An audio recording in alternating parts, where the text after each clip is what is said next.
The Chaperon, Henry James. Chapter 1. An old lady, in a high drawing room, had her chair moved close to the fire, where she sat knitting and warming her knees. She was dressed in deep mourning. Her face had a faded nobleness, tempered, however, by the somewhat illiberal compression assumed by her lips in obedience to something that was passing in her mind. She was far from the lamp, but though her eyes were fixed upon her active needles she was not looking at them. What she really saw was quite another train of affairs. The room was spacious and dim. The thick London fog had oozed into it even through its superior defences. It was full of dusky, massive, valuable things. The old lady sat motionless save for the regularity of her clicking needles, which seemed as personal to her and as expressive as prolonged fingers. If she was thinking something out, she was thinking it thoroughly. When she looked up, on the entrance of a girl of 20, it might have been guessed that the appearance of this young lady was not an interruption of her meditation, but rather a contribution to it. The young lady, who was charming to behold, was also in deep mourning, which had a freshness, if mourning can be fresh, an air of having been lately put on. She went straight to the bell beside the chimney-piece and pulled it, while in her other hand she held a sealed and directed letter. Her companion glanced in silence at the letter, then she looked still harder at her work. The girl hovered near the fireplace, without speaking, and after a dignified interval the butler appeared in response to the bell. The time had been sufficient to make the silence between the ladies seem long. The younger one asked the butler to see that her letter should be posted, and after he had gone out she moved vaguely about the room, as if to give her grandmother, for such was the elder personage, a chance to begin a colloquy of which she herself preferred not to strike the first note. As equally with herself her companion was on the face of it capable of holding out. The tension, though it was already late in the evening, might have lasted long.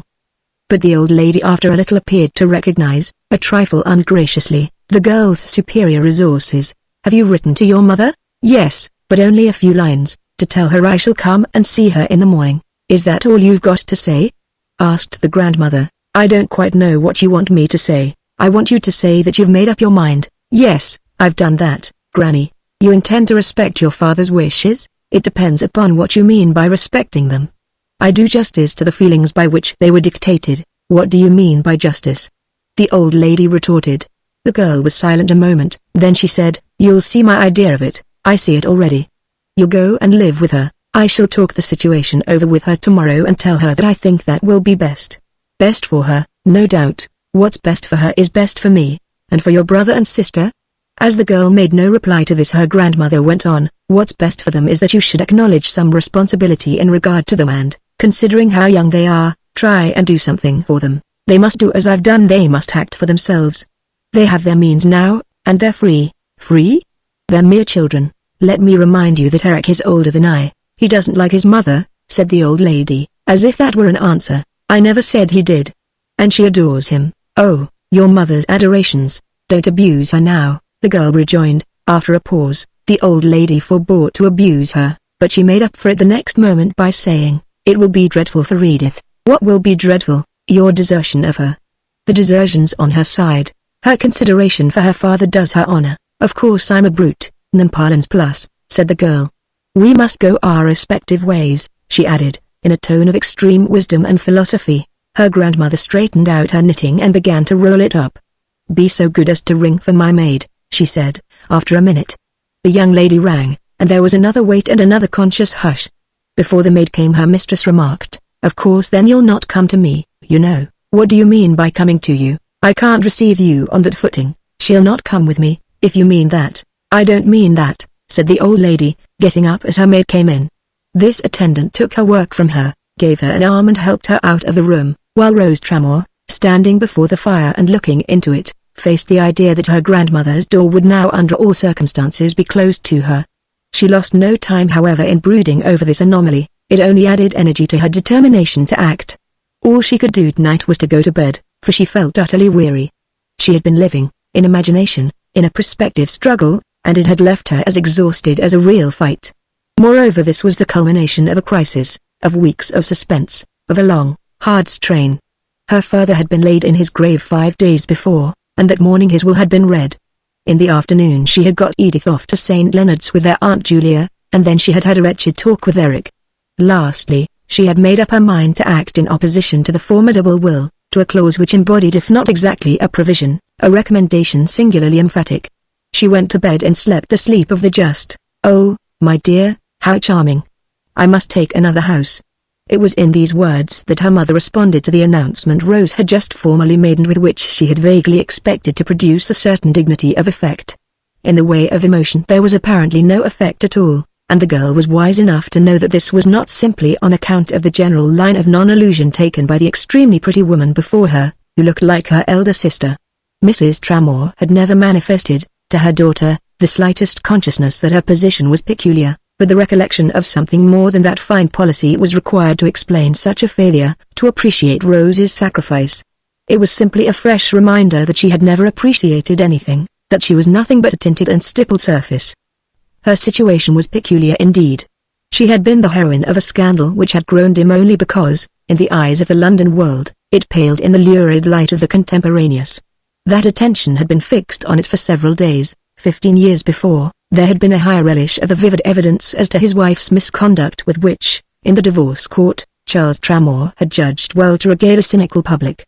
The case was pronounced awfully bad, and he obtained his decree. The folly of the wife had been inconceivable. In spite of other examples, she had quitted her children, she had followed the other fellow abroad. The other fellow hadn't married her, not having had time. He had lost his life in the Mediterranean by the capsizing of a boat, before the prohibitory term had expired. Mrs. Tramore had striven to extract from this accident something of the austerity of widowhood, but her mourning only made her deviation more public. She was a widow whose husband was awkwardly alive. She had not prowled about the continent on the classic lines, she had come back to London to take her chance. But London would give her no chance, would have nothing to say to her, as many persons had remarked. You could never tell how London would behave. It would not receive Mrs. Tramore again on any terms, and when she was spoken of, which now was not often, it was inveterately said of her that she went nowhere. Apparently she had not the qualities for which London compounds, though in the cases in which it does compound you may often wonder what these qualities are. She had not at any rate been successful. Her lover was dead, her husband was liked and her children were pitied, for in payment for a topic London will parenthetically pity.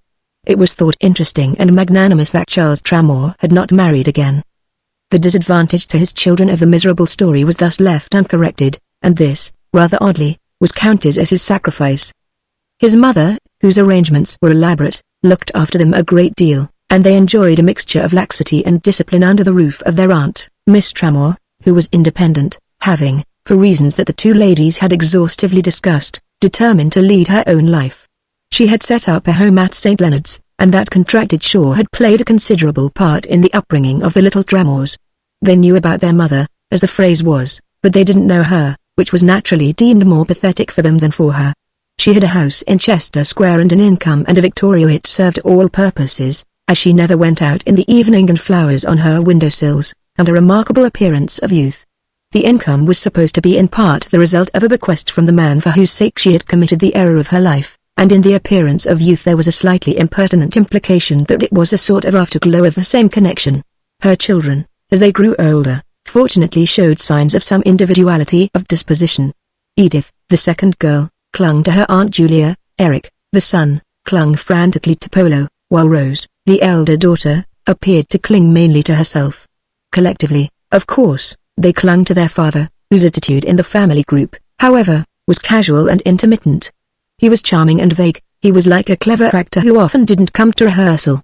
Fortune, which but for that one stroke had been generous to him, had provided him with deputies and trouble-takers, as well as with whimsical opinions, and a reputation for excellent taste, and whist at his club, and perpetual cigars on Morocco sofas, and a beautiful absence of purpose.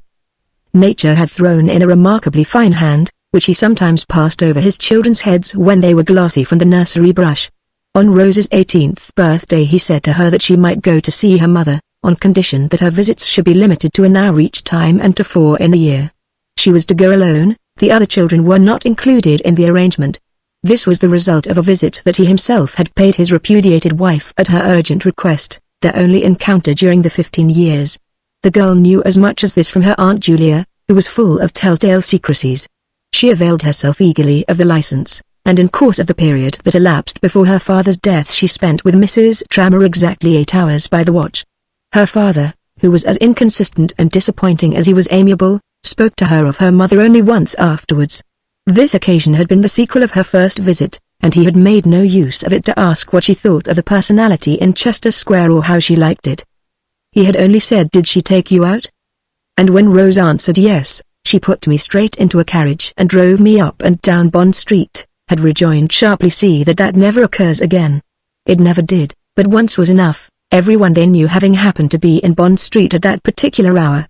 After this the periodical interview took place in private, in Mrs. Tramore's beautiful little wasted drawing-room. Rose knew that, rare as these occasions were, her mother would not have kept her all to herself had there been anybody she could have shown her to. But in the poor lady's social void there was no one. She had after all her own correctness, and she consistently preferred isolation to inferior contacts. So her daughter was subjected only to the maternal. It was not necessary to be definite in qualifying that. The girl had by this time a collection of ideas, gathered by impenetrable processes. She had tasted, in the ostracism of her ambiguous parent, of the acrid fruit of the tree of knowledge. She not only had an approximate vision of what everyone had done, but she had a private judgment for each case. She had a particular vision of her father, which did not interfere with his being dear to her, but which was directly concerned in her resolution, after his death, to do the special thing he had expressed the wish she should not do. In the general estimate her grandmother and her grandmother's money had their place, and the strong probability that any enjoyment of the latter commodity would now be withheld from her. It included Edith's marked inclination to receive the law, and doubtless eventually a more substantial memento, from Miss Tramore, and opened the question whether her own course might not contribute to make her sisters appear heartless. The answer to this question, however, would depend on the success that might attend her own, which would very possibly be small. Eric's attitude was eminently simple. He didn't care to know people who didn't know his people. If his mother should ever get back into society, perhaps he would take her up. Rose Tramore had decided to do what she could to bring this consummation about, and strangely enough so mixed were her superstitions and her heresies, a large part of her motive lay in the value she attached to such a consecration. Of her mother intrinsically she thought very little now, and if her eyes were fixed on a special achievement, it was much more for the sake of that achievement and to satisfy a latent energy that was in her than because her heart was wrung by this sufferer. Her heart had not been wrung at all, though she had quite held it out for the experience.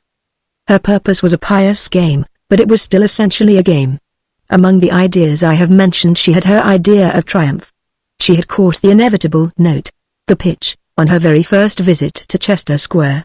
She had arrived there in intense excitement, and her excitement was left on her hands in a manner that reminded her of a difficult air she had once heard sung at the opera when no one applauded the performer. That flatness had made her sick, and so did this, in another way. A part of her agitation proceeded from the fact that her Aunt Julia had told her, in the manner of a burst of confidence, something she was not to repeat, that she was in appearance the very image of the lady in Chester Square. The motive that prompted this declaration was between Aunt Julia and her conscience, but it was a great emotion to the girl to find her entertainer so beautiful. She was tall and exquisitely slim, she had hair more exactly to Rose Tramore's taste than any other she had ever seen, even to every detail in the way it was dressed, and a complexion and a figure of the kind that are always spoken of as lovely.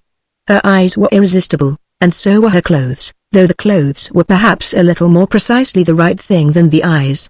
Her appearance was marked to her daughter's sense by the highest distinction, though it may be mentioned that this had never been the opinion of all the world. It was a revelation to Rose that she herself might look a little like that. She knew, however, that Aunt Julia had not seen her deposed sister-in-law for a long time, and she had a general impression that Mrs. Tramore was today a more complete production, for instance, as regarded her air of youth, than she had ever been.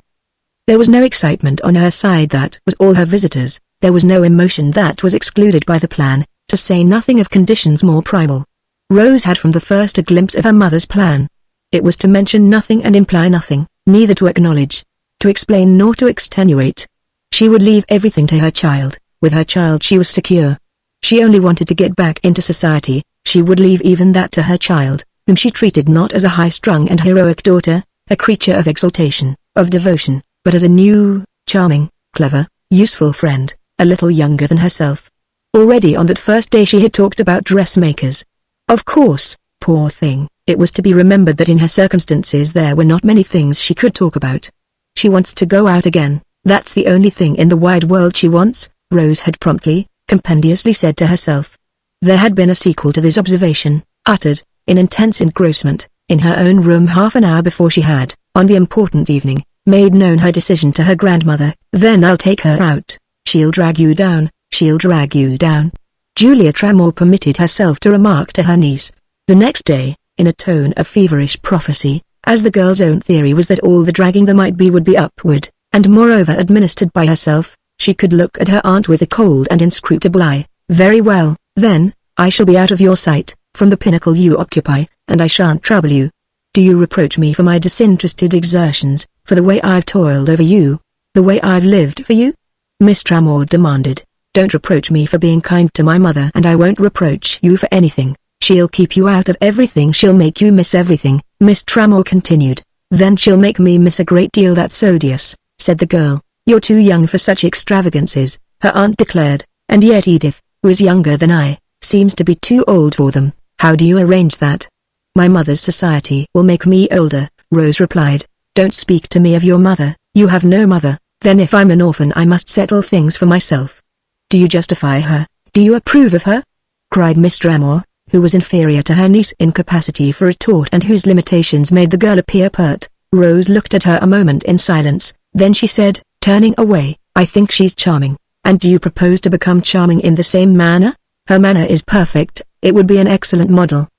But I can't discuss my mother with you, you'll have to discuss her with some other people," Miss Tramore proclaimed, going out of the room. Rose wondered whether this were a general or a particular vaticination. There was something her aunt might have meant by it, but her aunt rarely meant the best thing she might have meant. Miss Tramore had come up from St. Leonard's in response to a telegram from her own parent, for an occasion like the present brought with it, for a few hours, a certain relaxation of their descent. "Do what you can to stop her," the old lady had said. But her daughter found that the most she could do was not much. They both had a baffled sense that Rose had thought the question out a good deal further than they, and this was particularly irritating to Mrs. Tramore, as consciously the cleverer of the two. A question thought out as far as she could think. It had always appeared to her to have performed its human uses. She had never encountered a ghost emerging from that extinction. Their great contention was that Rose would cut herself off, and certainly if she wasn't afraid of that she wasn't afraid of anything. Julia Tramore could only tell her mother how little the girl was afraid. She was already prepared to leave the house, taking with her the possessions, or her share of them, that had accumulated during her father's illness.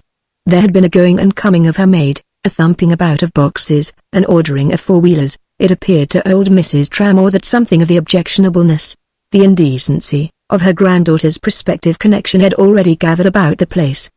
It was a violation of the decorum of bereavement which was still fresh there, and from the indignant gloom of the mistress of the house you might have inferred not so much that the daughter was about to depart as that the mother was about to arrive. There had been no conversation on the dreadful subject at luncheon, for at luncheon at Mrs. Tramore's, her son never came to it. There were always, even after funerals and other miseries, stray guests of both sexes whose policy it was to be cheerful and superficial. Rose had sat down as if nothing had happened, nothing worse, that is, than her father's death. But no one had spoken of anything that anyone else was thinking of. Before she left the house a servant brought her a message from her grandmother. The old lady desired to see her in the drawing room.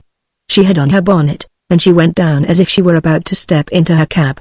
Mrs. Tramore sat there with her eternal knitting, from which she forbore even to raise her eyes as, after a silence that seemed to express the fullness of her reprobation, while Rose stood motionless, she began, "I wonder if you really understand what you're doing." "I think so. I'm not so stupid, I never thought you were, but I don't know what to make of you now. You're giving up everything." The girl was tempted to inquire whether her grandmother called herself everything, but she checked this question, answering instead that she knew she was giving up much. "You're taking a step of which you will feel the effect to the end of your days," Mrs. Tramore went on, "in a good conscience, I heartily hope," said Rose. "Your father's conscience was good enough for his mother, it ought to be good enough for his daughter." Rose sat down. She could afford to as if she wished to be very attentive and was still accessible to argument.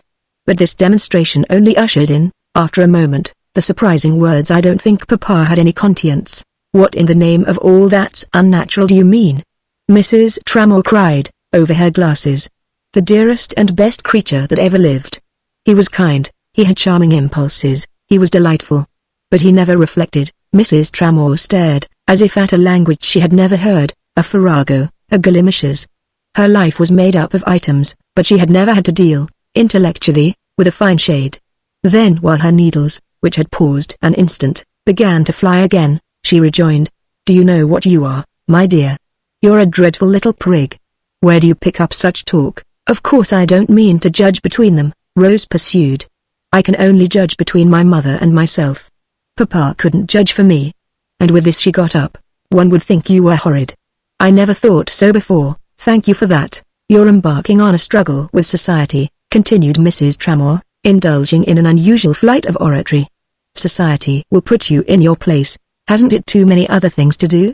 Asked the girl. This question had an ingenuity which led her grandmother to meet it with a merely provisional and somewhat sketchy answer. Your ignorance would be melancholy if your behavior were not so insane. Oh, no, I know perfectly what she'll do. Rose replied, almost gaily. She'll drag me down. She won't even do that, the old lady declared contradictiously. She'll keep you forever in the same dull hole. I shall come and see you, Granny, when I want something more lively. You may come if you like, but you'll come no further than the door. If you leave this house now you don't enter it again. Rose hesitated a moment. Do you really mean that? You may judge whether I choose such a time to joke. Goodbye, then, said the girl. Goodbye. Rose quitted the room successfully enough, but on the other side of the door, on the landing, she sank into a chair and buried her face in her hands. She had burst into tears, and she sobbed for a moment, trying hard to recover herself, so as to go downstairs without showing any traces of emotion, passing before the servants and again perhaps before Aunt Julia. Mrs. Tramore was too old to cry, she could only drop her knitting and, for a long time, sit with her head bowed and her eyes closed. Rose had reckoned justly with her Aunt Julia. There were no footmen, but this vigilant virgin was posted at the foot of the stairs. She offered no challenge however, she only said, There's someone in the parlor who wants to see you.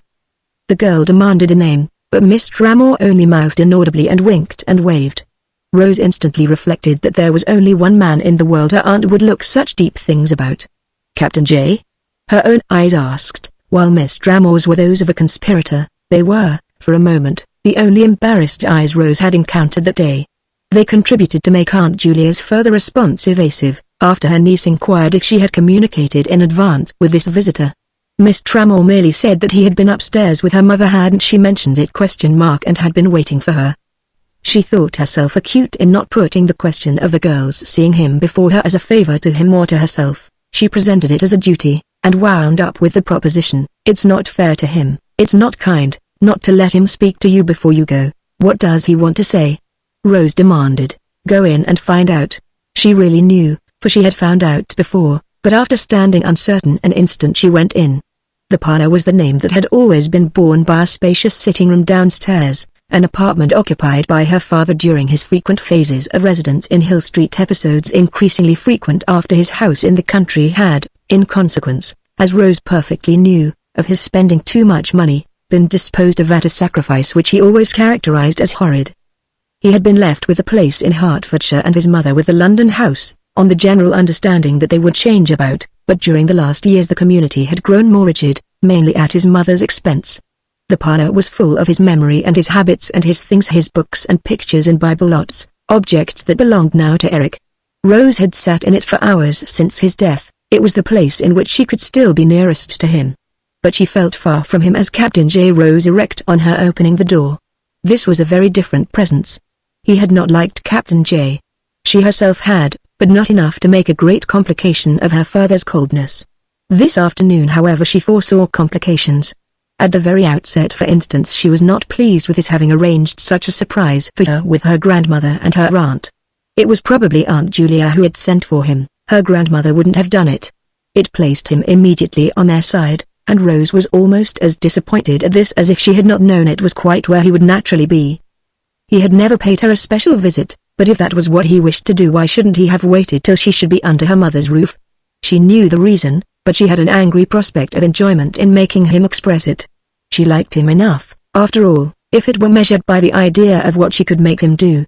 In Bertram J the elements were surprisingly mingled. You would have gone astray, in reading him, if you had counted on finding the compliments or some of his qualities.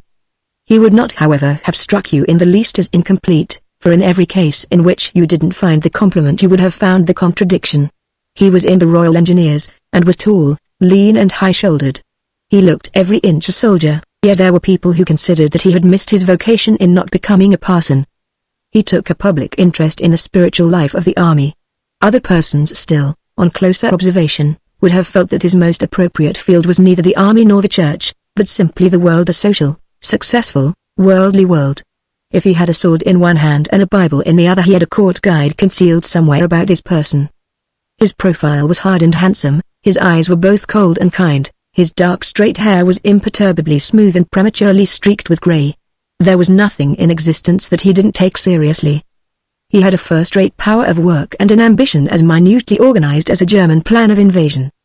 His only real recreation was to go to church, but he went to parties when he had time. If he was in love with Rose Tramore, this was distracting to him only in the same sense as his religion, and it was included in that department of his extremely subdivided life. His religion indeed was of an encroaching, annexing sort. Seen from in front he looked diffident and blank, but he was capable of exposing himself in a way, to speak only of the paths of peace, wholly inconsistent with shyness. He had a passion, for instance, for open-air speaking, but was not thought on the whole to excel in it unless he could help himself out with a hymn. In conversation he kept his eyes on you with a kind of colourless candour, as if he had not understood what you were saying and, in a fashion that made many people turn red, waited before answering. This was only because he was considering their remarks in more relations than they had intended. He had in his face no expression whatever save the one just mentioned, and was, in his profession, already very distinguished. He had seen Rose Tramore for the first time on a Sunday of the previous March, at a house in the country at which she was staying with her father, and 5 weeks later he had made her, by letter, an offer of marriage. She showed her father the letter, of course, and he told her that it would give him great pleasure that she should send Captain J about his business. "My dear child," he said, "we must really have someone who will be better fun than that." Rose had declined the honor, very considerately and kindly, but not simply because her father wished it. She didn't herself wish to detach this flower from the stem, though when the young man wrote again, to express the hope that he might hope so long was he willing to wait and ask if he might not still sometimes see her, she answered even more indulgently than at first. She had shown her father her former letter, but she didn't show him this one, she only told him what it contained, submitting to him also that of her correspondent. Captain J moreover wrote to Mr. Tramore, who replied sociably, but so vaguely that he almost neglected the subject under discussion, a communication that made poor Bertram ponder long. He could never get to the bottom of the superficial, and all the proprieties and conventions of life were profound to him. Fortunately for him, old Mrs. Tramore liked him. He was satisfactory to her long-sightedness, so that a relation was established under cover of which he still occasionally presented himself in Hill Street, presented himself nominally to the mistress of the house. He had had scruples about the veracity of his visits, but he had disposed of them. He had scruples about so many things that he had had to invent a general way, to dig a central drain. Julia Tramore happened to meet him when she came up to town, and she took a view of him more benevolent than her usual estimate of people encouraged by her mother. The fear of agreeing with that lady was a motive, but there was a stronger one, in this particular case, in the fear of agreeing with her niece, who had rejected him. His situation might be held to have improved when Mr. Tramore was taken so gravely ill that with regard to his recovery those about him left their eyes to speak for their lips, and in the light of the poor gentleman's recent death it was doubtless better than it had ever been. He was only a quarter of an hour with the girl, but this gave him time to take the measure of it. After he had spoken to her about her bereavement, very much as an especially mild missionary might have spoken to a beautiful Polynesian, he let her know that he had learned from her companions the very strong step she was about to take. This led to their spending together 10 minutes which, to her mind, threw more light on his character than anything that had ever passed between them. She had always felt with him as if she were standing on an edge, looking down into something decidedly deep. Today the impression of the perpendicular shaft was there, but it was rather an abyss of confusion and disorder than the large bright space in which she had figured everything as ranged and pigeonholed, presenting the appearance of the labelled shelves and drawers at a chemist's. He discussed without an invitation to discuss. He appealed without a right to appeal. He was nothing but a suitor tolerated after dismissal, but he took strangely for granted a participation in her affairs. He assumed all sorts of things that made her draw back. He implied that there was everything now to assist them in arriving at an agreement, since she had never informed him that he was positively objectionable, but that this symmetry would be spoiled if she should not be willing to take a little longer to think of certain consequences. She was greatly disconcerted when she saw what consequences he meant and at his reminding her of them.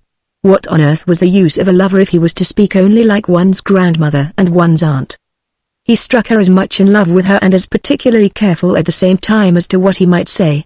He never mentioned her mother, he only alluded, indirectly but earnestly, to the step. He disapproved of it altogether, took an unexpectedly prudent, politic view of it. He evidently also believed that she would be dragged down, in other words that she would not be asked out. It was his idea that her mother would contaminate her, so that he should find himself interested in a young person discredited and virtually unmarriageable. All this was more obvious to him than the consideration that a daughter should be merciful.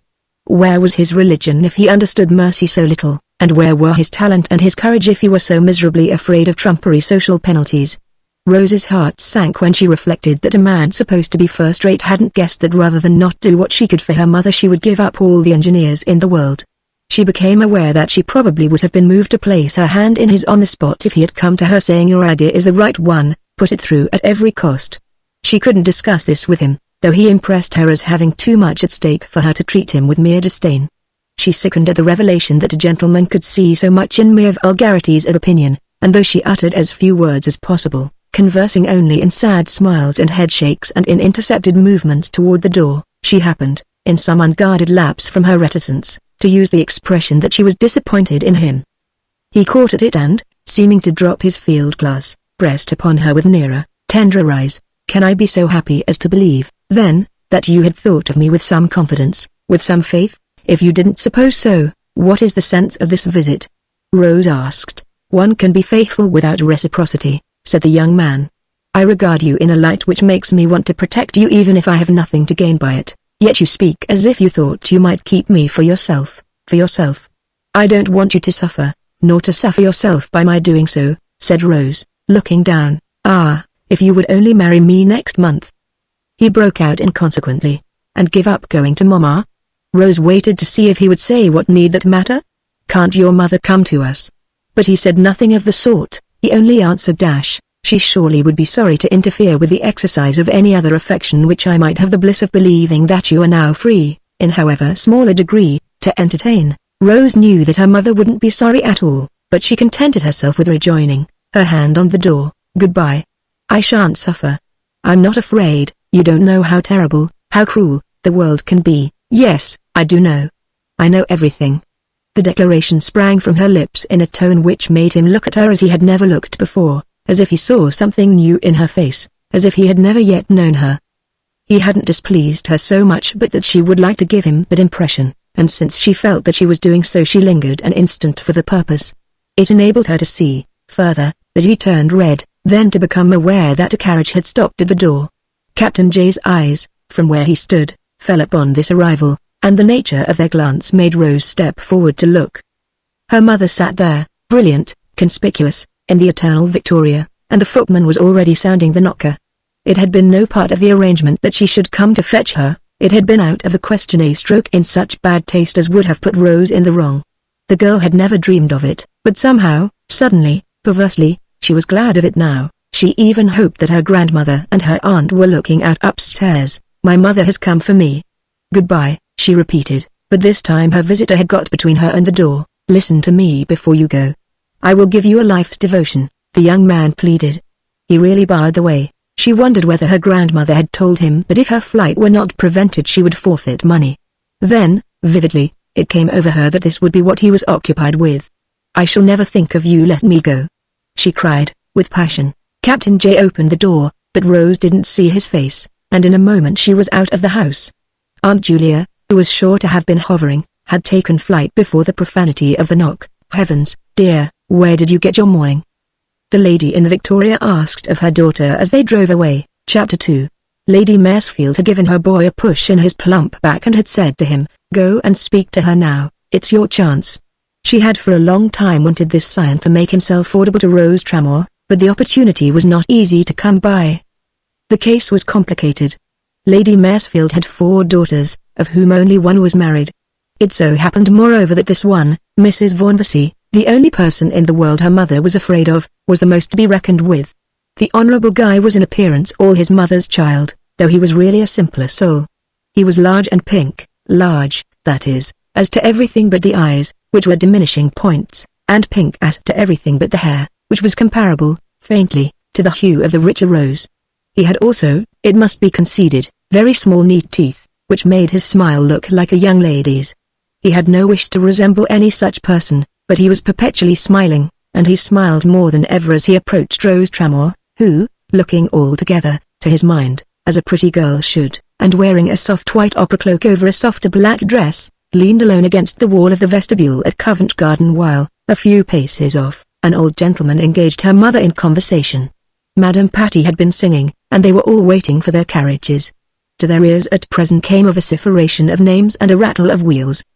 The air, through banging doors, entered in damp, warm gusts, heavy with the stale, slightly sweet taste of the London season when the London season is overripe and spoiling. Guy Mangel had only 3 minutes to re-establish an interrupted acquaintance with our young lady. He reminded her that he had danced with her the year before, and he mentioned that he knew her brother. His mother had lately been to see old Mrs. Tramore, but this he did not mention, not being aware of it. That visit had produced, on Lady Maresfield's part, a private crisis, engendered ideas. One of them was that the grandmother in Hill Street had really forgiven the willful girl much more than she admitted. Another was that there would still be some money for Rose when the others should come into theirs. Still another was that the others would come into theirs at no distant date. The old lady was so visibly going to pieces. There were several more besides, as for instance that Rose had already 1,500 a year from her father. The figure had been betrayed in Hill Street. It was part of the proof of Mrs. Tramore's decrepitude.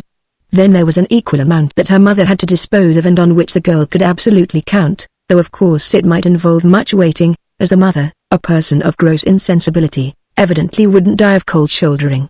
Equally definite, to do it justice, was the conception that Rose was in truth remarkably good-looking, and that what she had undertaken to do showed, and would show even should it fail, cleverness of the right sort. Cleverness of the right sort was exactly the quality that Lady Maresfield prefigured as indispensable in a young lady to whom she should marry her second son, over whose own deficiencies she flung the veil of a maternal theory that his cleverness was of a sort that was wrong.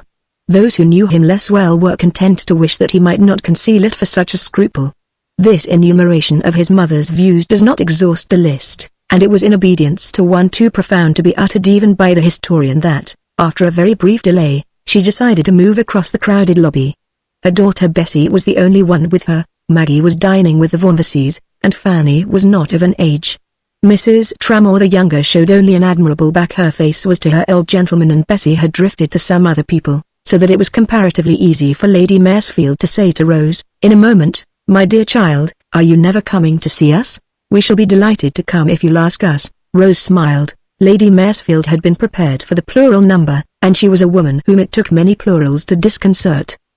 "I'm sure Guy is longing for another dance with you," she rejoined, with a most unblinking irrelevance. "I'm afraid we're not dancing again quite yet," said Rose, glancing at her mother's exposed shoulders, but speaking as if they were muffled in crape. Lady Maresfield leaned her head on one side and seemed almost wistful. "Not even at my sister's ball? She's to have something next week. She'll write to you." Rose Tramore, on the spot, looking bright but vague, turned 3 or 4 things over in her mind. She remembered that the sister of her interlocutress was the proverbially rich Mrs. Bray, a bankeress or a breweress or a builderess, who had so big a house that she couldn't fill it unless she opened her doors, or her mouth, very wide. Rose had learnt more about London society during these lonely months with her mother than she had ever picked up in Hill Street. The younger Mrs. Tramore was a mine of Cambridges, and she had no need to go out to bring home the latest intelligence. At any rate Mrs. Bray might serve as the end of the wedge. "Oh, I dare say we might think of that," Rose said. "It would be very kind of your sister. Guy'll think of it, won't you, Guy?" asked Lady Maresfield. "Rather," Guy responded, with an intonation as fine as if he had learnt it at a music hall, while at the same moment the name of his mother's carriage was bawled through the place. Mrs. Tramore had parted with her old gentleman. She turned again to her daughter. Nothing occurred but what always occurred, which was exactly this absence of everything, a universal lapse. She didn't exist, even for a second, to any recognizing eye. The people who looked at her, of course there were plenty of those, were only the people who didn't exist for hers. Lady Maresfield surged away on her son's arm. It was this noble matron herself who wrote. The next day, enclosing a card of invitation from Mrs. Bray and expressing the hope that Rose would come and dine and let her ladyship take her. She should have only one of her own girls. Gwendolen Vesey was to take the other. Rose handed both the note and the card in silence to her mother. The latter exhibited only the name of Miss Tramore. "You had much better go, dear," her mother said, in answer to which Miss Tramore slowly tore up the documents, looking with clear, meditative eyes out of the window. Her mother always said you had better go. There had been other incidents and Rose had never even once taken account of the observation. She would make no first advances, only plenty of second ones, and, condoning no discrimination, would treat no omission as venial. She would keep all concessions till afterwards, then she would make them one by one. Fighting society was quite as hard as her grandmother had said it would be, but there was a tension in it which made the dreariness vibrate, the dreariness of such a winter as she had just passed. Her companion had cried at the end of it, and she had cried all through, only her tears had been private, while her mother's had fallen once for all. At luncheon on the bleak Easter Monday, produced by the way a silent survey of the deadly square brought home to her that every creature but themselves was out of town and having tremendous fun. Rose felt that it was useless to attempt to explain simply by her mourning this severity of solitude, for if people didn't go to parties, at least a few didn't, for 6 months after their father died. This was the very time other people took for coming to see them. It was not too much to say that during this first winter of Rose's period with her mother she had no communication whatever with the world. It had the effect of making her take to reading the new American books. She wanted to see how girls got on by themselves. She had never read so much before, and there was a legitimate indifference in it when topics failed with her mother. They often failed after the first days, and then, while she bent over instructive volumes, this lady, dressed as if for an impending function, sat on the sofa and watched her. Rose was not embarrassed by such an appearance, for she could reflect that, a little before, her companion had not even a girl who had taken refuge in queer researches to look at. She was moreover used to her mother's attitude by this time. She had her own description of it. It was the attitude of waiting for the carriage. If they didn't go out, it was not that Mrs. Tramore was not ready in time, and Rose had even an alarmed prevision of their some day always arriving first. Mrs. Tramore's conversation at such moments was abrupt, inconsequent and personal. She sat on the edge of sofas and chairs and glanced occasionally at the fit of her gloves. She was perpetually gloved, and the fit was a thing it was melancholy to see wasted, as people do who are expecting guests to dinner. Rose used almost to fancy herself at times a perfunctory husband on the other side of the fire. What she was not yet used to, there was still a charm in it, was her mother's extraordinary tact. During the years they lived together they never had a discussion, a circumstance all the more remarkable since if the girl had a reason for sparing her companion, that of being sorry for her, Mrs. Tramore had none for sparing her child. She only showed in doing so a happy instinct, the happiest thing about her. She took in perfection a course which represented everything and covered everything. She utterly abjured all authority. She testified to her abjuration in hourly ingenious, touching ways. In this manner nothing had to be talked over, which was a mercy all round. The tears on Easter Monday were merely a nervous gust, to help show she was not a Christmas doll from the Burlington Arcade, and there was no lifting up of the repentant Magdalene, no uttered remorse for the former abandonment of children. Of the way she could treat her children, her demeanor to this one was an example. It was an uninterrupted appeal to her eldest daughter for direction. She took the law from Rose in every circumstance, and if you had noticed these ladies without knowing their history you would have wondered what tie was fine enough to make maturity so respectful to youth. No mother was ever so filial as Mrs. Tramore, and there had never been such a difference of position between sisters. Not that the elder one fawned, which would have been fearful. She only renounced whatever she had to renounce. If the amount was not much she at any rate made no scene over it. Her hand was so light that Rose said of her secretly, in vague glances at the past, no wonder people liked her. She never characterized the old element of interference with her mother's respectability more definitely than as people. They were people, it was true, for whom gentleness must have been everything and who didn't demand a variety of interests. The desire to go out was the one passion that even a closer acquaintance with her parent revealed Rose Tramore.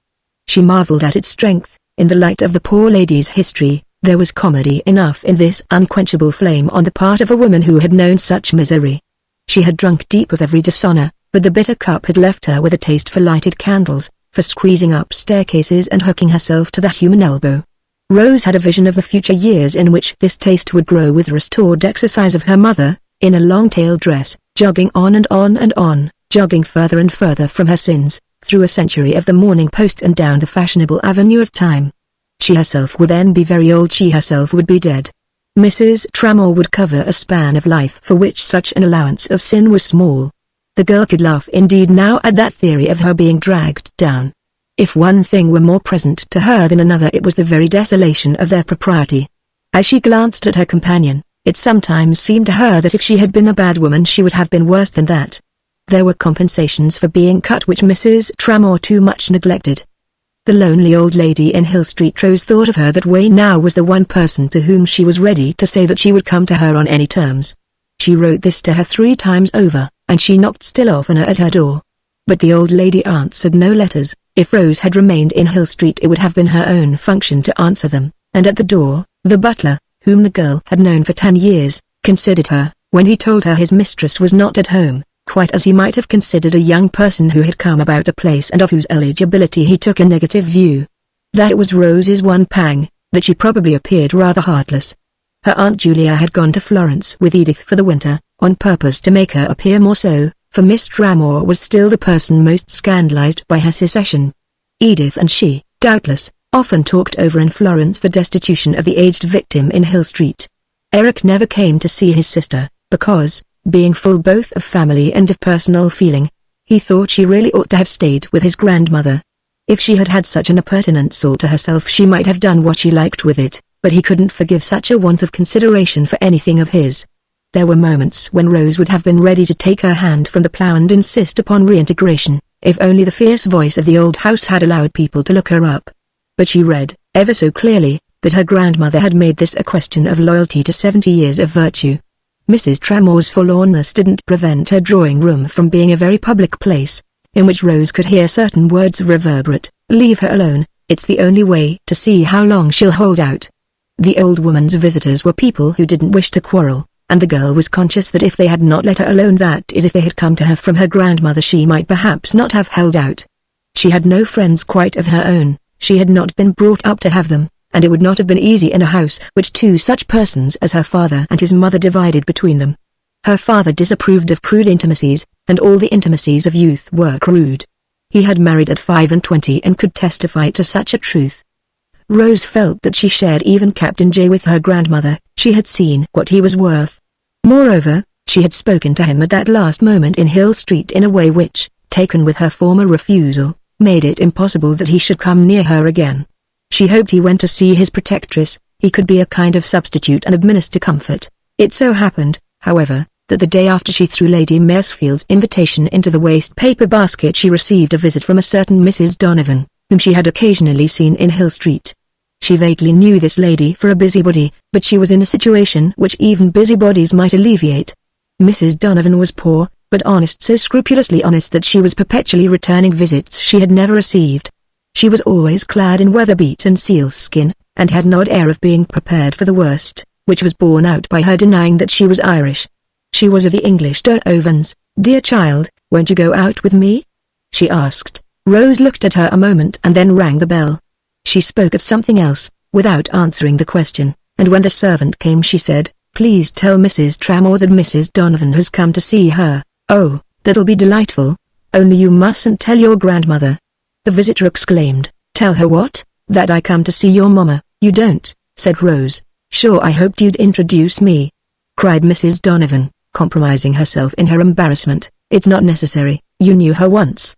"Indeed, and I've known everyone once," the visitor confessed. Mrs. Tramore, when she came in, was charming and exactly right. She greeted Mrs. Donovan as if she had met her the week before last, giving her daughter such a new illustration of her tact that Rose again had the idea that it was no wonder people had liked her. The girl grudged Mrs. Donovan so fresh a morsel as a description of her mother at home, rejoicing that she would be inconvenienced by having to keep the story out of Hill Street. Her mother went away before Mrs. Donovan departed, and Rose was touched by guessing her reason, the thought that since even this circuitous personage had been moved to come, the two might, if left together, invent some remedy. Rose waited to see what Mrs. Donovan had in fact invented. "You won't come out with me then?" "Come out with you? My daughters are married. You know I'm a lone woman. It would be an immense pleasure to me to have so charming a creature as yourself to present to the world." "I go out with my mother," said Rose, after a moment. "Yes, but sometimes when she's not inclined, she goes everywhere she wants to go," Rose continued, uttering the biggest fib of her life and only regretting it should be wasted on Mrs. Donovan. "Ah, but do you go everywhere you want?" the lady asked sociably. "One goes even to places one hates." "Everyone does that." "Oh, what I go through!" this social martyr cried. Then she laid a persuasive hand on the girl's arm. "Let me show you at a few places first, and then we'll see. I'll bring them all here." "I don't think I understand you," replied Rose. though in Mrs. Donovan's words she perfectly saw her own theory of the case reflected. For a quarter of a minute she asked herself whether she might not, after all, do so much evil that good might come. Mrs. Donovan would take her out the next day, and be thankful enough to annex such an attraction as a pretty girl. Various consequences would ensue and the long delay would be shortened. Her mother's drawing room would resound with the clatter of teacups. Mrs. Bray's having some big thing next week. Come with me there and I'll show you what I mean, Mrs. Donovan pleaded. I see what you mean, Rose answered, brushing away her temptation and getting up. I'm much obliged to you. You know you're wrong, my dear, said her interlocutress, with angry little eyes. I'm not going to Mrs. Bray's. I'll get you a card. It'll only cost me a penny stamp. I've got one, said the girl, smiling. Do you mean a penny stamp? Mrs. Donovan, especially at departure, always observed all the forms of amity. You can't do it alone, my darling, she declared. Shall they call you a cab? Rose asked. I'll pick one up. I choose my horse. You know you require your start. Her visitor went on. Excuse my mother, was Rose's only reply. Don't mention it. Come to me when you need me. You'll find me in the Red Book. It's awfully kind of you. Mrs. Donovan lingered a moment on the threshold. Who will you have now, my child? She appealed. I won't have anyone. Rose turned away, blushing for her. She came on speculation, she said afterwards to Mrs. Tramore. Her mother looked at her a moment in silence. You can do it if you like, you know. Rose made no direct answer to this observation. She remarked instead, see what our quiet life allows us to escape. We don't escape it. She has been here an hour, once in 20 years. We might meet her 3 times a day. Oh, I'd take her with the rest. Sighed Mrs. Tramore, while her daughter recognized that what her companion wanted to do was just what Mrs. Donovan was doing. Mrs. Donovan's life was her ideal. On a Sunday, 10 days later, Rose went to see one of her old governesses, of whom she had lost sight for some time and who had written to her that she was in London, unoccupied and ill. This was just the sort of relation into which she could throw herself now with inordinate zeal. The idea of it, however, not preventing a foretaste of the queer expression in the excellent lady's face when she should mention with whom she was living. While she smiled at this picture she threw in another joke, asking herself if Miss Hack could be held in any degree to constitute the nucleus of a circle. She would come to see her, in any event come the more the further she was dragged down. Sunday was always a difficult day with the two ladies, though afternoons made it so apparent that they were not frequented. Her mother, it is true, was comprised in the habits of 2 or 3 old gentlemen. She had for a long time avoided male friends of less than 70 who disliked each other enough to make the room, when they were there at once, crack with pressure. Rose sat for a long time with Miss Hack, doing conscientious justice to the conception that there could be troubles in the world worse than her own, and when she came back her mother was alone, but with a story to tell of a long visit from Mr. Guy Mangler, who had waited and waited for her return. He's in love with you, he's coming again on Tuesday, Mrs. Tramore announced. Did he say so? That he's coming back on Tuesday? No, that he's in love with me. He didn't need, when he stayed 2 hours, with you? It's you he's in love with, Mama. That will do as well, laughed Mrs. Tramore. For all the use we shall make of him. She added in a moment, we shall make great use of him. His mother sent him. Oh, she'll never come. Then he shan't, said Rose. Yet he was admitted on the Tuesday, and after she had given him his tea Mrs. Tramore left the young people alone. Rose wished she hadn't. She herself had another view. At any rate she disliked her mother's view, which she had easily guessed. Mr. Mangler did nothing but say how charming he thought his hostess of the Sunday, and what a tremendously jolly visit he had had. He didn't remark in so many words, I had no idea your mother was such a good sort, but this was the spirit of his simple discourse. Rose liked it at first. A little of it gratified her, then she thought there was too much of it for good taste. She had to reflect that one does what one can and that Mr. Mangler probably thought he was delicate. He wished to convey that he desired to make up to her for the injustice of society. Why shouldn't her mother receive gracefully, she asked, not audibly, and who had ever said she didn't? Mr. Mangler had a great deal to say about the disappointment of his own parent over Miss Tramore's not having come to dine with them the night of his aunt's ball. Lady Maresfield knows why I didn't come, Rose answered at last. Ah, now, but I don't, you know. Can't you tell me? Asked the young man. It doesn't matter, if your mother's clear about it. Oh, but why make such an awful mystery of it, when I'm dying to know? He talked about this. He chaffed her about it for the rest of his visit. He had at last found a topic after his own heart. If her mother considered that he might be the emblem of their redemption, he was an engine of the most primitive construction. He stayed and stayed. He struck Rose as on the point of bringing out something for which he had not quite, as he would have said, the cheek. Sometimes she thought he was going to begin, "By the way, my mother told me to propose to you." At other moments he seemed charged with the admission, "I say, of course I really know what you're trying to do for her," nodding at the door, "therefore hadn't we better speak of it frankly, so that I can help you with my mother, and more particularly with my sister Gwendolen, who's the difficult one? The fact is, you see, they won't do anything for nothing. If you'll accept me they'll call, but they won't call without something down." Mr. Mangler departed without their speaking frankly, and Rose Tramore had a hot hour during which she almost entertained, vindictively, the project of accepting the limpid youth until after she should have got her mother into circulation. The cream of the vision was that she might break with him later. She could read that this was what her mother would have liked, but the next time he came the door was closed to him, and the next and the next. In August there was nothing to do but to go abroad, with the sense on Rose's part that the battle was still all to fight, for a round of country visits was not in prospect, and English watering places constituted one of the few subjects on which the girl had heard her mother express herself with disgust. Continental autumns had been indeed for years, one of the various forms of Mrs. Tramore's atonement, but Rose could only infer that such fruit as they had borne was bitter. The stony stare of Belgravia could be practiced at Homburg, and somehow it was inveterately only gentlemen who sat next to her at the tabled hote at Cadenabia. Gentlemen had never been of any use to Mrs. Tramore for getting back into society. They had only helped her effectually to get out of it. She once dropped, to her daughter, in a moralizing mood, the remark that it was astonishing how many of them one could know without its doing one any good. 50 of them, even very clever ones, represented a value inferior to that of one stupid woman. Rose wondered at the offhand way in which her mother could talk of 50 clever men. It seemed to her that the whole world couldn't contain such a number. She had a somber sense that mankind must be dull and mean. These cogitations took place in a cold hotel, in an eternal Swiss rain, and they had a flat echo in the Transalpine valleys, as the lonely ladies went vaguely down to the Italian lakes and cities. Rose guided their course. At moments, with a kind of aimless ferocity, she moved abruptly, feeling vulgar and hating their life, though destitute of any definite vision of another life that would have been open to her. She had set herself a task and she clung to it, but she appeared to herself despicably idle. She had succeeded in not going to Homburg waters, where London was trying to wash away some of its stains. That would be too staring an advertisement of their situation. The main difference in situations to her now was the difference of being more or less pitied, at the best an intolerable danger, so that the places she preferred were the unsuspicious ones. She wanted to triumph with contempt, not with submission.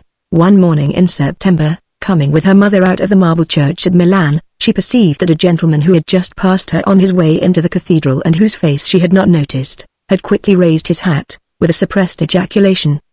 She involuntarily glanced back. The gentleman had paused, again uncovering, and Captain J stood saluting her in the Italian sunshine. "Oh, good morning," she said, and walked on, pursuing her course. Her mother was a little in front.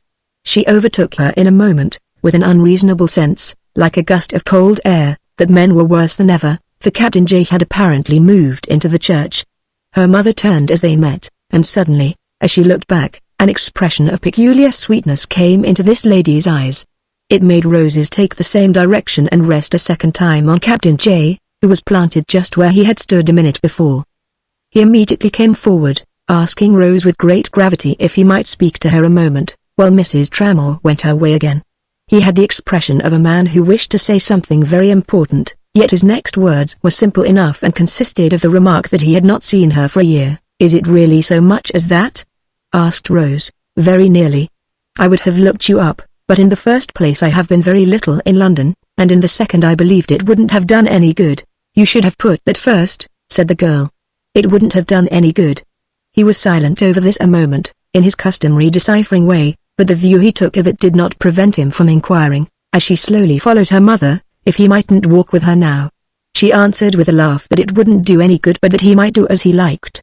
He replied without the slightest manifestation of levity that it would do more good than if he didn't, and they strolled together, with Mrs. Tramore well before them, across the big, amusing piazza, where the front of the cathedral makes a sort of builded light.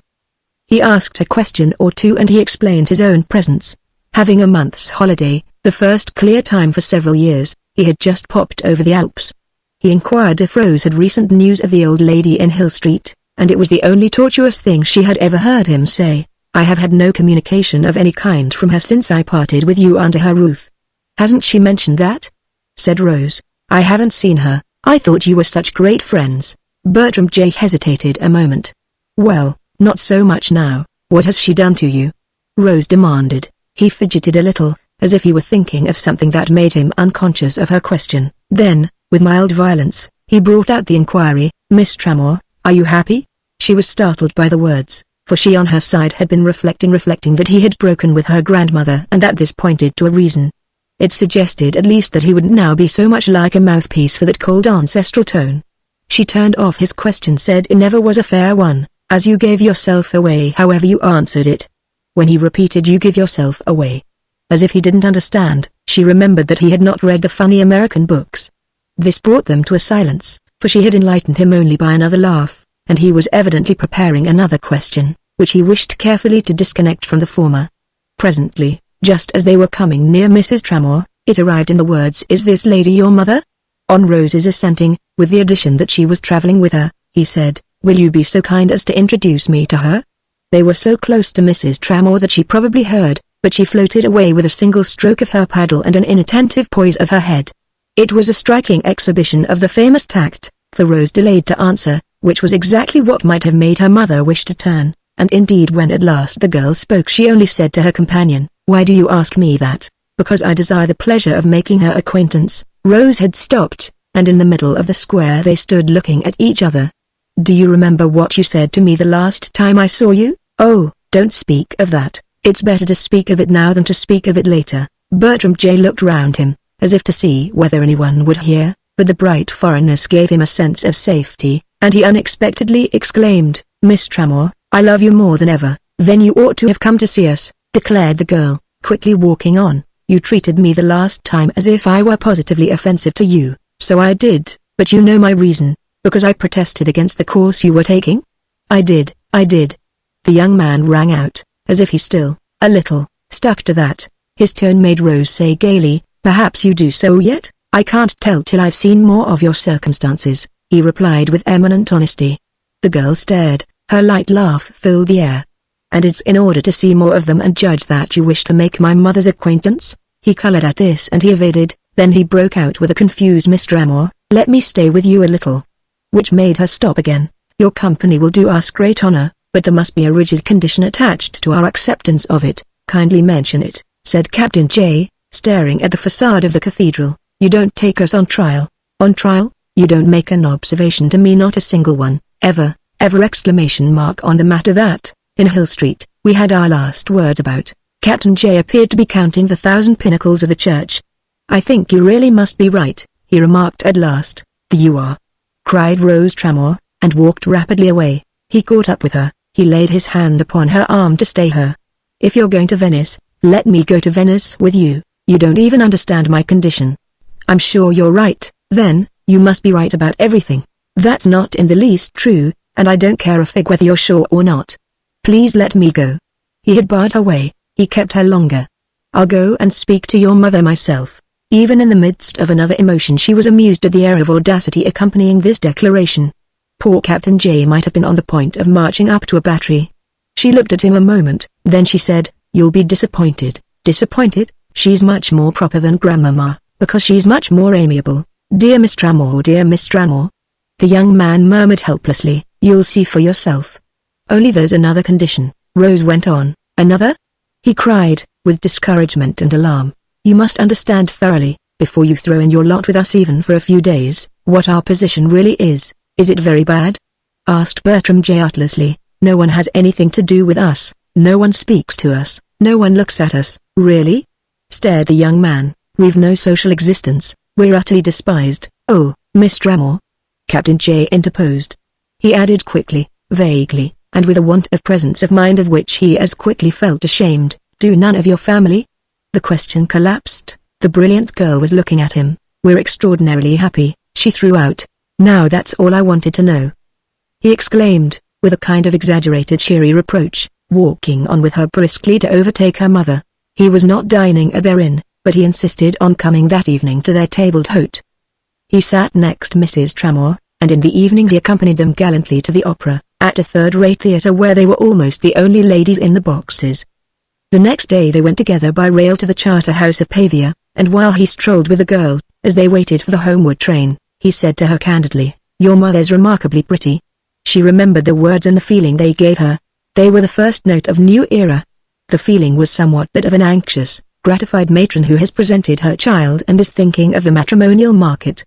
Men might be of no use, as Mrs. Tramore said, yet it was from this moment Rose dated the rosy dawn of her confidence that her protégé would go off, and when later, in crowded assemblies, the phrase, or something like it behind a hat or a fan, fell repeatedly on her anxious ear, "Your mother is in beauty." Or "I've never seen her look better." She had a faint vision of the yellow sunshine and the afternoon shadows on the dusty Italian platform. Mrs. Tramore's behavior at this period was a revelation of her native understanding of delicate situations.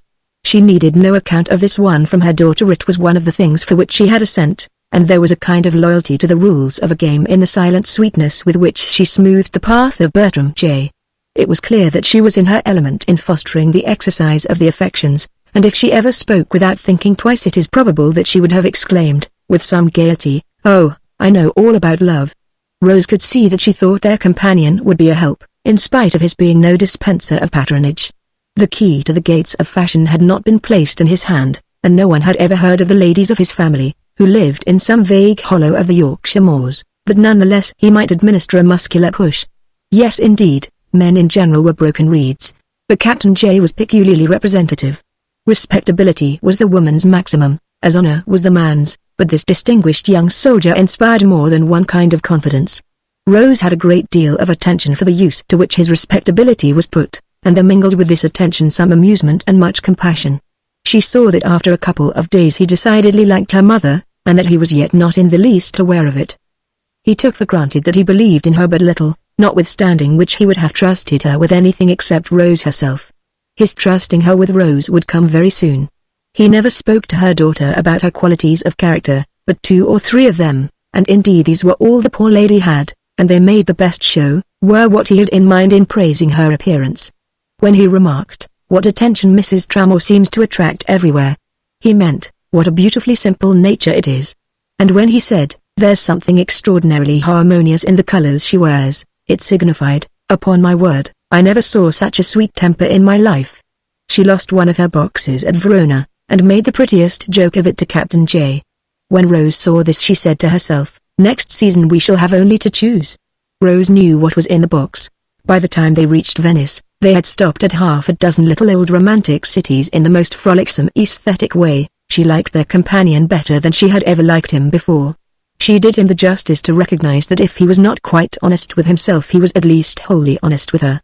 She reckoned up everything he had been since he joined them, and put upon it all an interpretation so favorable to his devotion that, catching herself in the act of glossing over 1 or 2 episodes that had not struck her at the time as disinterested, she exclaimed, beneath her breath, "Look out, you're falling in love." But if he liked correctness, wasn't he quite right? Could anyone possibly like it more than she did? And if he had protested against her throwing in her lot with her mother, this was not because of the benefit conferred but because of the injury received.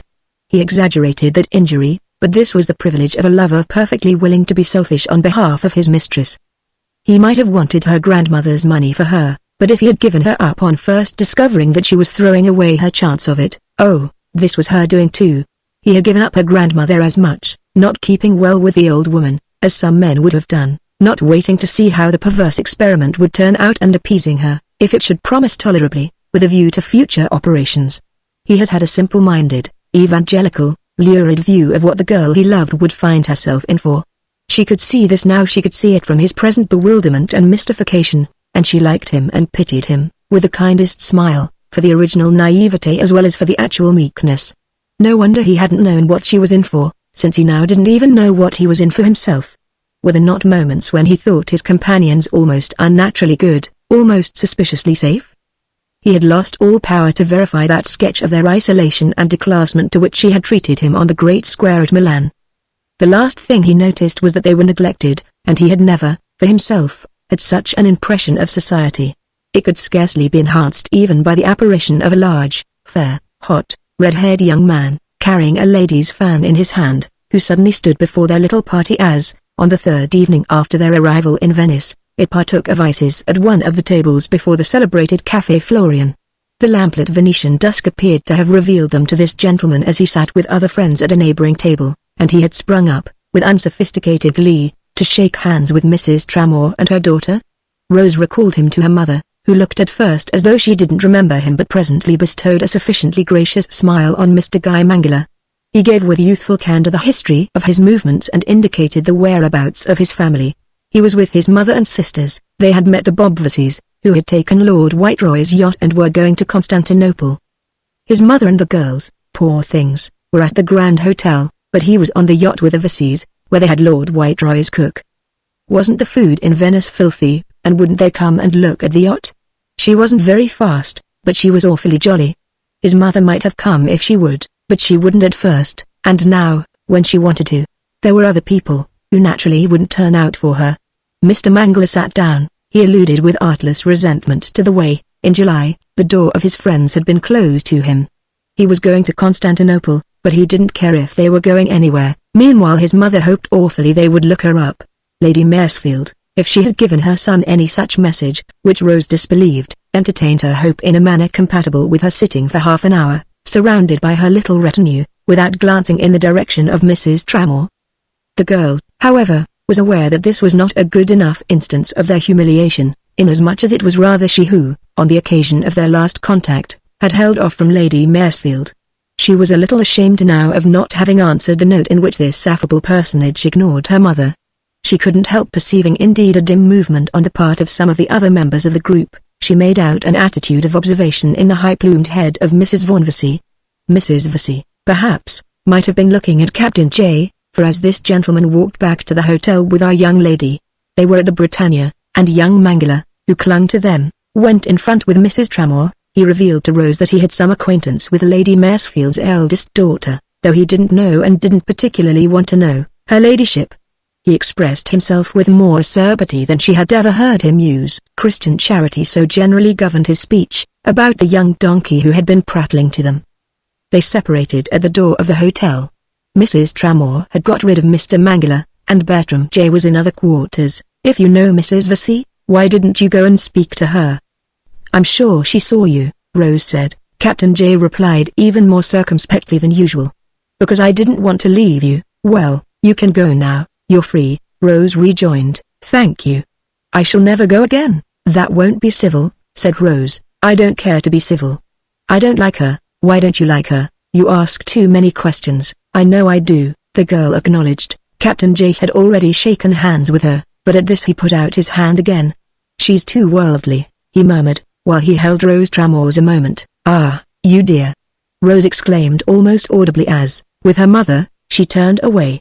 The next morning, upon the Grand Canal, the gondola of our three friends encountered a stately barge which, though it contained several persons, seemed pervaded mainly by one majestic presence. During the instant the gondolas were passing each other it was impossible either for Rose Tramore or for her companions not to become conscious that this distinguished identity had markedly inclined itself, a circumstance commemorated the next moment, almost within earshot of the other boat, by the most spontaneous cry that had issued for many a day from the lips of Mrs. Tramore. Fancy, my dear, Lady Maresfield has bowed to us. We ought to have returned it, Rose answered, but she looked at Bertram J, who was opposite to her. He blushed, and she blushed, and during this moment was born a deeper understanding than had yet existed between these associated spirits. It had something to do with their going together that afternoon, without her mother, to look at certain out-of-the-way pictures as to which Ruskin had inspired her with a desire to see sincerely. Mrs. Tramore expressed the wish to stay at home, and the motive of this wish, a finer shade than any that even Ruskin had ever found a phrase for, was not translated into misrepresenting words by either the mother or the daughter. At San Giovanni in Bragora the girl and her companion came upon Mrs. Vaughan Vesey, who, with one of her sisters, was also endeavoring to do the earnest thing. She did it to Rose, she did it to Captain J, as well as to Gian Bellini. She was a handsome, long-necked, aquiline person, of a different type from the rest of her family, and she did it remarkably well. She secured our friends, it was her own expression, for luncheon, on the morrow, on the yacht, and she made it public to Rose that she would come that afternoon to invite her mother. When the girl returned to the hotel, Mrs. Tramore mentioned, before Captain J, who had come up to their sitting room, that Lady Maresfield had called. She stayed a long time, at least it seemed long. Laughed Mrs. Tramore. The poor lady could laugh freely now, yet there was some grimness in a colloquy that she had with her daughter after Bertram J. had departed. Before this happened, Mrs. Vesey's card, scrawled over in pencil and referring to the morrow's luncheon, was brought up to Mrs. Tramore. "They mean it all as a bribe," said the principal recipient of these civilities. "As a bribe?" Rose repeated. "She wants to marry you to that boy. They've seen Captain J and they're frightened." "Well, dear Mama, I can't take Mr. Mangler for a husband." "Of course not. But oughtn't we to go to the luncheon?" "Certainly we'll go to the luncheon," Rose said, and when the affair took place, on the morrow, she could feel for the first time that she was taking her mother out. This appearance was somehow brought home to everyone else, and it was really the agent of her success. For it is of the essence of this simple history that, in the first place, that success dated from Mrs. Vesey's Venetian dejeuner, and in the second reposed, by a subtle social logic, on the very anomaly that had made it dubious. There is always a chance in things, and Rose Tramore's chance was in the fact that Gwendolen Vesey was, as someone had said, awfully modern, an immense improvement on the exploded science of her mother, and capable of seeing what a draw there would be in the comedy, if properly brought out, of the reversed positions of Mrs. Tramore and Mrs. Tramore's diplomatic daughter. With a first-rate managerial eye she perceived that people would flock into any room and all the more into one of hers to see Rose bring in her dreadful mother. She treated the cream of English society to this thrilling spectacle later in the autumn, when she once more secured both the performers for a week at Brimble. It made a hit on the spot, the very first evening the girl was felt to play her part so well. The rumor of the performance spread, everyone wanted to see it. It was an entertainment of which, that winter in the country, and the next season in town, persons of taste desired to give their friends the freshness. The thing was to make the Tramores come late, after everyone had arrived. They were engaged for a fixed hour, like the American imitator and the Patagonian contralto. Mrs. Vesey had been the first to say the girl was awfully original, but that became the general view. Gwendolen Vesey had with her mother one of the few quarrels in which Lady Maresfield had really stood up to such an antagonist. The elder woman had to recognize in general in whose veins it was that the blood of the Manglers flowed, on account of this very circumstance of her attaching more importance to Miss Tramore's originality. Her originality be hanged. Her ladyship had gone so far as unintelligently to exclaim, than to the prospects of the unfortunate Guy. Mrs. Vesey actually lost sight of these pressing problems in her admiration of the way the mother and the daughter, or rather the daughter and the mother, it was slightly confusing, drew. It was Lady Maresfield's version of the case that the brazen girl, she was shockingly coarse, had treated poor Guy abominably. At any rate it was made known, just after Easter, that Miss Tramore was to be married to Captain J. The marriage was not to take place till the summer, but Rose felt that before this the field would practically be won. There had been some bad moments, there had been several warm corners and a certain number of cold shoulders and closed doors and stony stares, but the breach was effectually made. The rest was only a question of time. Mrs. Tramore could be trusted to keep what she had gained, and it was the dowagers, the old dragons with prominent fangs and glittering scales, whom the trick had already mainly caught. By this time there were several houses into which the liberated lady had crept alone. Her daughter had been expected with her, but they couldn't turn her out because the girl had stayed behind, and she was fast acquiring a new identity, that of a parental connection with the heroine of such a romantic story. She was at least the next best thing to her daughter, and Rose foresaw the day when she would be valued principally as a memento of one of the prettiest episodes in the annals of London. At a big official party, in June, Rose had the joy of introducing Eric to his mother. She was a little sorry it was an official party, there were some other such queer people there, but Eric called, observing the shade. The next day but one, no observer, probably, would have been acute enough to fix exactly the moment at which the girl ceased to take out her mother and began to be taken out by her. A later phase was more distinguishable, that at which Rose forbore to inflict on her companion a duality that might become oppressive. She began to economize her force, she went only when the particular effect was required. Her marriage was delayed by the period of mourning consequent upon the death of her grandmother, who, the younger Mrs. Tramore averred, was killed by the rumor of her own new birth.